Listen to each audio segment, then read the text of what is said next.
My talk is really about the human body and how we see the human body and how we visualize it using new platforms such as virtual reality.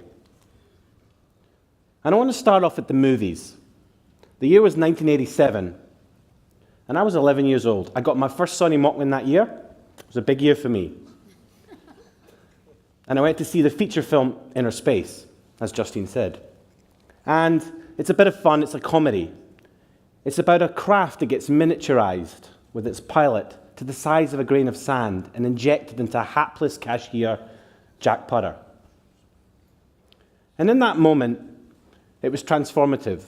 Now, it's no existential piece of cinema, but it's triggered two passions in me. The first, understanding how the body works, and secondly, cinema. And let's dwell on that childhood memory, that cinema experience. Cinema defined the 20th century. It was one of those experiences that we can all relate to. It's been transformative. We enter a room with friends and family, the lights go off, a moving image is projected onto the wall or the front of the theatre. It takes us to incredible places, the past, the present, the future, utopias, dystopias. But I pose a question for you. Has cinema reached its journey's end? The 21st century is about disruption. It's about new ways of seeing, new ways of entertainment and experiencing that are much more distributed and are much more personalized. In fact, we're actually entering a revolution right now that we don't probably know about, but I do. And it's affecting all of my work. And that's the headset VR revolution. VR is not like cinema. It's an embodied 360-degree experience.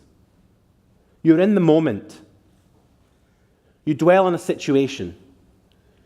Now, VR is not for the few. It's going to be for the many. It will be ubiquitous. They will be everywhere, VR headsets. And I'm not the only person that says that. The CEO of Facebook, Mark Zuckerberg, wants half of Facebook to buy a VR headset.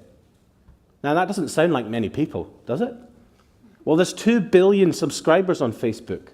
So that's 1 billion people he's trying to get into a VR headset. And by 2020, more realistic statistics or projections, they reckon there'll be 2 million VR headsets distributed globally. But my vision is not VR for social media or entertainment. Medical imaging modalities allow clinicians to see deep into our bodies at ever more detail. Imagine if we could fuse a virtual reality experience with a clinical or scientific image modality. That would present a challenge. It wouldn't be simply about just taking data and putting it on a headset. It would be about bringing disciplines together to make that a reality. Medics, scientists, clinicians, but also designers. VR is a place that you go, and that experience in that place needs to be designed. It needs to have an interface to make what you're looking at meaningful.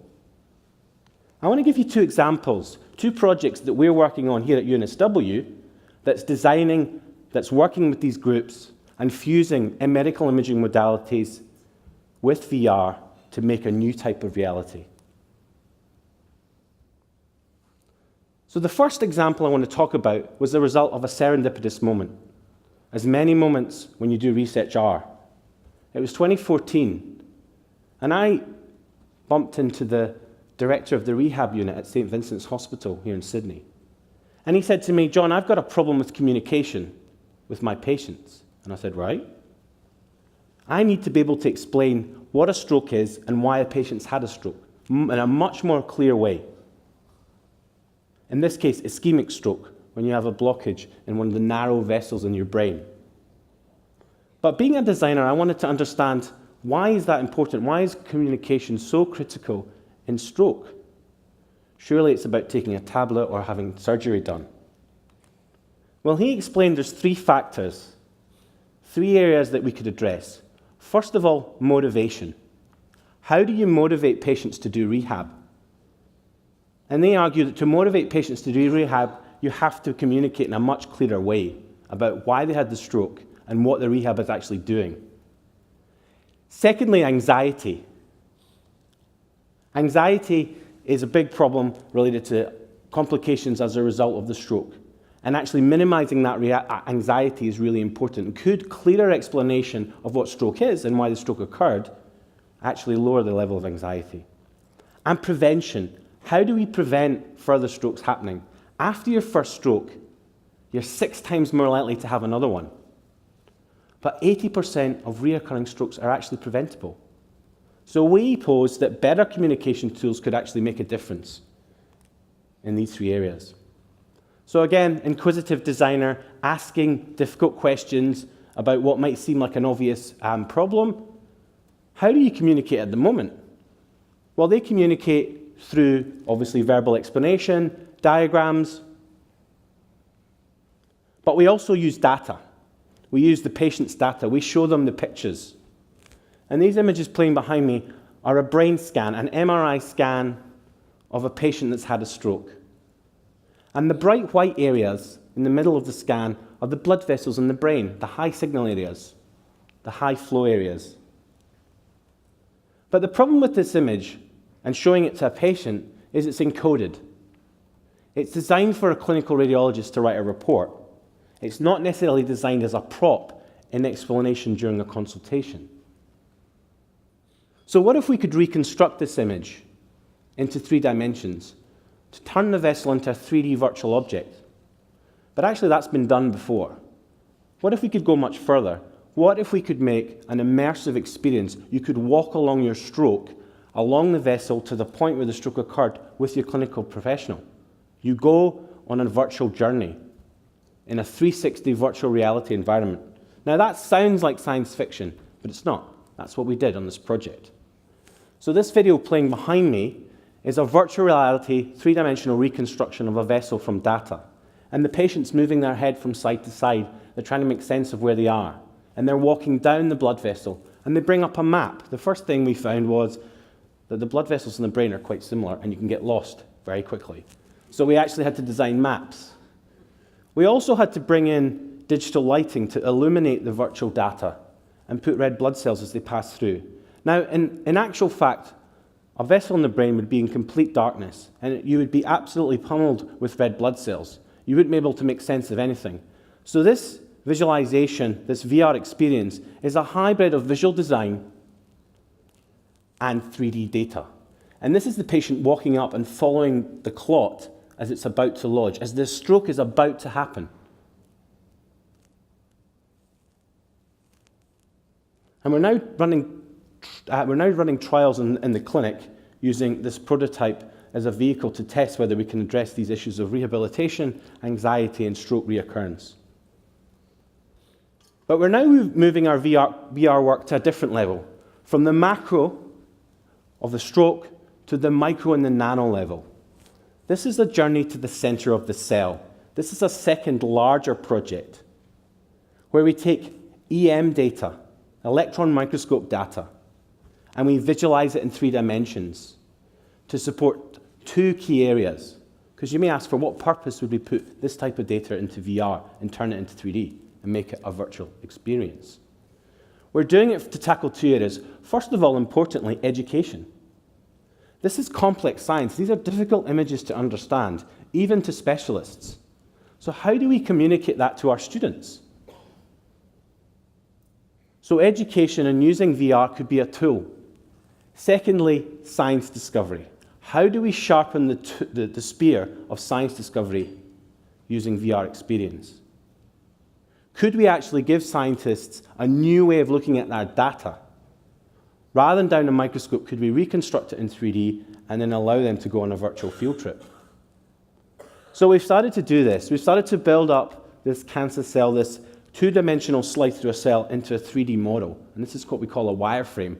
And this is all the constituent parts of one type of scan, one electron microscope scan. So we've got the nucleus, we've got the cell membrane, we've got the late and early endosomes, we've got the mitochondria, all in a 3-dimensional virtual model. Now, the way we did this had nothing to do with cell biology. It had more in common with video game tech than it did with cell biology. But we effectively fused that data set with some of this video game real-time tech. But when you're working in VR, you've got to think completely differently. You've got to design a place that you go, an environment that you can walk around in. Now, if you're designing a place that you can go, this virtual field trip to the cell, you're in a physical place. And so you have to think about the interface. You have to think about how people are going to navigate through that area. And so what we did is we developed different techniques. First of all, teleporting. So when you're walking around in the headset and you see something in the distance, you can jump to that point on the cell membrane. Also maps, being able to orientate yourself in data seems like an obvious thing in the real world, but when you're in a virtual world, you have to bring some of that physical interface design in. So we built maps so that you could find your way around this complex data. Touch is another important attribute. One of the weaknesses of VR is making you feel embodied, making you feel like you're in a place. When you're given the VR headset, you've only got your visual system to tell you you're in a new place, and potentially audio. But actually using controllers to feel like you can touch things was a critical part of our design. So you can reach out and touch objects. And we have doorways to move between different parts of the data.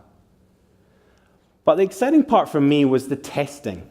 We actually wanted to test the impact of this on students. Because that's the question I always get asked. This is really nice stuff. VR is really interesting, but does it make a difference to learning? And now we're starting to gather empirical evidence to say that it does. It's a very efficient way of imparting complexity to students.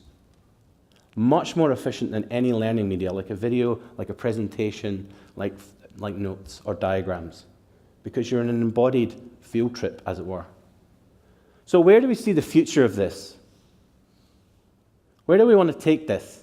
What's the stretch goal? What needs to change? Well, the first area that needs to change for us and for this research is challenging the patient-doctor consultation. I want to change it. I want it to be a virtual interaction.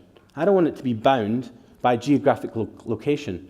If we put on a headset at home, we should be able to access our clinical professional somewhere else and walk into a virtual space and see our own data. And in fact, why not invite some friends or family into that consultation so we feel supported? The second area that I want to tackle and change is how scientists visualize their data. I want to be able to see VR on every bench or lab bench in UNSW. You look down a microscope, you see your data, you visualize it in 3D, and then you put it and view it on a VR headset. And then you say, I want to connect to a colleague in another university overseas. I want them to see this data in 3D. And you have a multi-user VR experience where you can interact and discover together, collaboratively. There are challenges with this. It's not all rosy. I'm making it sound easy, I'm sure, but this takes and is challenging. One of the first areas that's challenging is the ethical component of visualizing data. How much augmentation and change do we make to the data? How far do we go from the original start point when we're trying to get across a principle or an education component? There's technical challenge as well. Being able to realize data in real time from a headset into a VR experience is hard, especially if you want to turn it around quickly. And so there is workflow challenges and efficiency challenges. And also headset distribution. We're some way off that 1 billion mark that Mark Zuckerberg suggests. However, I am quite confident that these obstacles will be overcome. Given the number of researchers, corporations, and people that are throwing things and resources and money at VR at the moment, I'm sure all of this will be achievable. So I want to finish with a challenge for you. I want to encourage you to let go of 20th century thinking. Let go of cinema. Embrace decentralized, immersive VR. Stop thinking of big-ticket infrastructure items, queuing for that one-off premiere to Star Wars. VR will allow you to go to the Death Star and experience it for yourself. Go buy yourself a VR headset, experience it for yourself. Actually, even put it on your Christmas list, because it's almost Christmas. Join the revolution. Thank you.